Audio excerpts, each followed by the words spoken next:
So this is the deck of mud for February.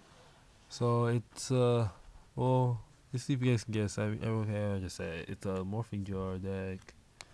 Yay!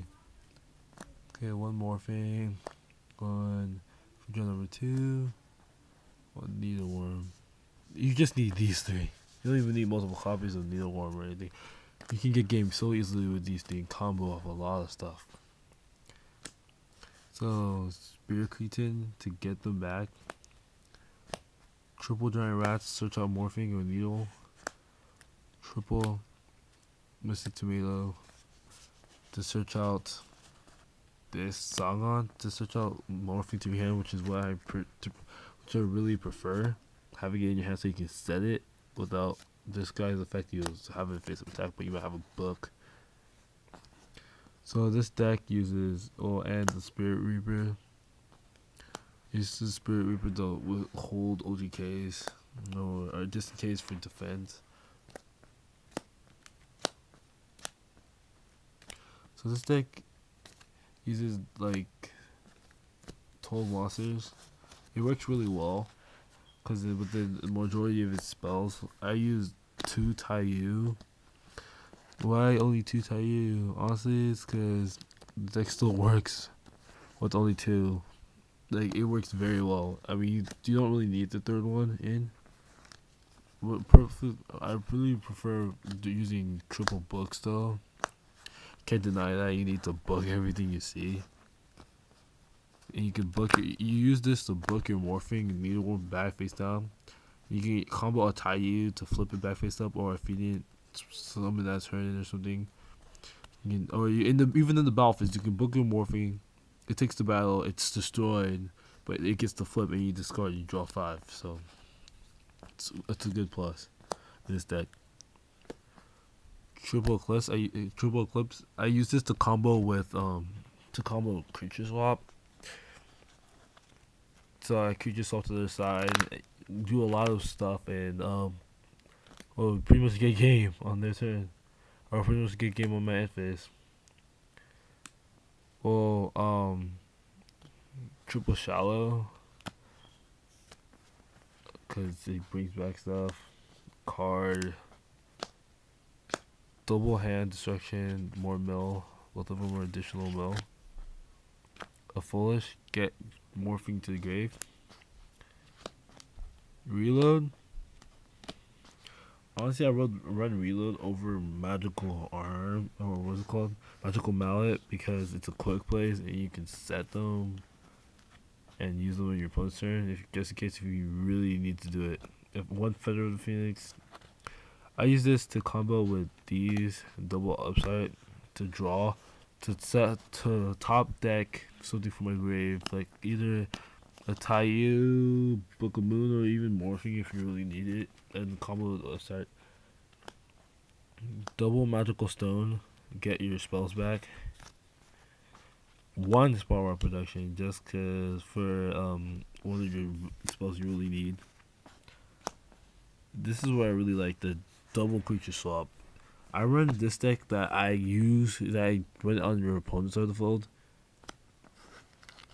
Mostly, I combo creature swap, use Book of Eclipse effect, like beginning of your main phase. Mill like 30, let's say 35, 36 cards.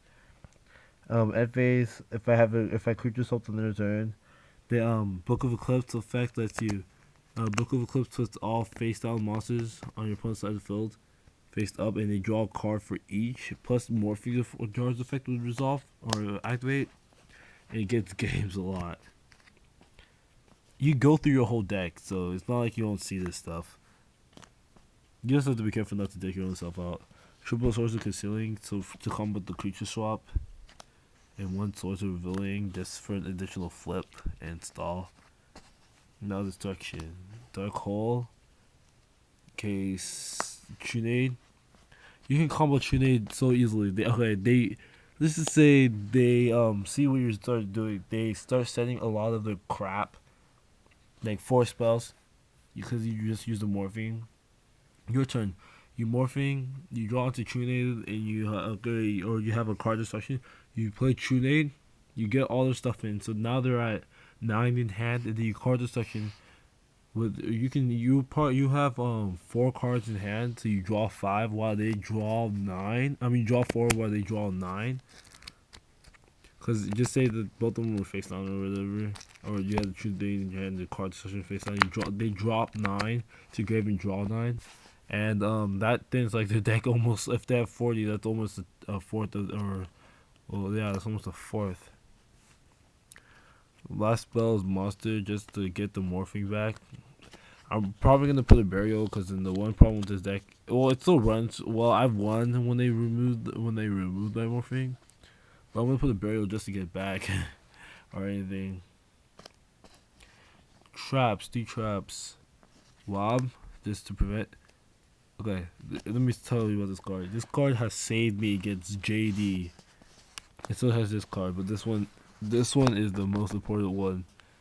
I Wob with all the crap. They Lights one. They barely have anything else. They get their JD because of all the milling that I've helped them do, and all the ones that they did. The JD, whatever crap they attack, I Wob.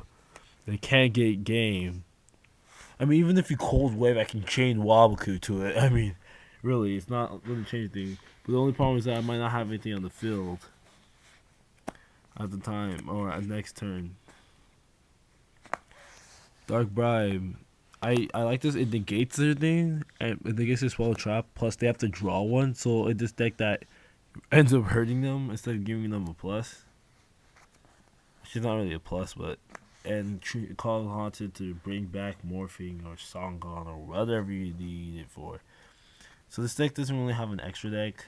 I mean, you can run the standard extra deck just in case, like, for some odd reason you wanted the monster born their tuner and synchro for something.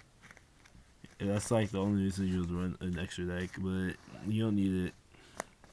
So this deck, let me tell you stories about this deck. This deck has won like tournaments. It has screwed Infinities, screwed Lightsworn. What else? Screwed a Machina, screwed a whole variety of decks. A whole variety of main play decks right now. So another thing are double MSTs. I pretty much well, I have other stuff on my side, but this is pretty much what I wanted to show you. You can side these in at any time, side them out. But MST, it's only for just destruction. It pretty much slows down the deck. But with this deck, you can draw your whole hand. You can draw through your whole deck first turn. So it doesn't really matter. And I would not play Duality in this deck because, for one thing, I made a budget deck. Another thing, that Duality is really useless. It's not needed in this deck. I shouldn't say useless. Even though it would work, it would probably speed up this deck more. Even I don't know how you can speed something up faster that kills in one turn. Or kills first turn sometimes. Most of the time, actually, kills first turn. So, this is pretty much the end of the video. Morphing Jar. Okay, please remember to comment, rate, and subscribe. Please comment, rate, and subscribe below. We have it down there. Plus, we're probably gonna post more. I'm gonna post more vids. I'm not sure if today or whatever. But just comment, rate, and subscribe, please. I'll do sub for sub. I need more people. I need more subscribers. If I get to 100, I'll do a tournament or something. It'll be really good. It'll be a contest. It'll be really good stuff. So just comment, rate, subscribe, please. Oh yeah, and just to post this info, I'll just post this out. I'm not sure, but then whoever's going to the sneak peek on the Storm sneak peek on. Well, this is the third. Whoever's going on Saturday, just please post like what builds they're using or whatever, and post not what builds, but then what they pull from it, and what they're willing to trade. Because I'm like looking for Nordic stuff in True 6M. Oh yeah, plus the new E-Hero stuff for my decks that I'm making. Well, thank you. Please remember to comment, rate, subscribe. Ancient Fairy Dragon the Good Bear.